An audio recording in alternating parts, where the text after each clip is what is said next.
कोकणातील प्रत्येक अपडेट जाणून घेण्यासाठी आजच माझे कोकणच्या सोशल मीडिया प्लॅटफॉर्मला लाईक, फॉलो आणि सबस्क्राईब करा।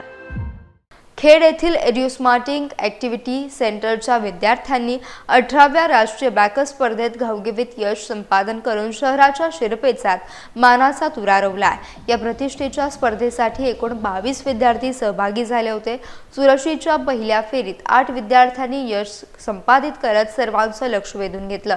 त्यानंतर झालेल्या दुसऱ्या फेरीत विश्व जैन, अमल खोत आणि शिवज्ञ महाडिक या 3 विद्यार्थ्यांनी राष्ट्रीय स्तरावर विजय मिळवत खेडचं नाव उज्ज्वल केले। विद्यार्थ्यांच्या नेत्रदीपक यशामुळे संपूर्ण खेड परिसरात आनंदाचं आणि अभिमानाचं वातावरण निर्माण झालं आहे।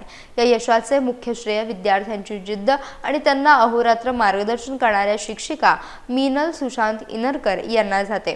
त्यांच्या मेहनतीमुळे ग्रामीण भागातील हे विद्यार्थी राष्ट्रीय व्यासपीठावर आपली चमक दाखवू शकले आहेत। सर्व स्तरातून या चिमुरड्यांचं आणि त्यांच्या मार्गदर्शकांचं कौतुक होत असून हे यश आगामी पिढीसाठी नक्कीच प्रेरणादायी ठरेल।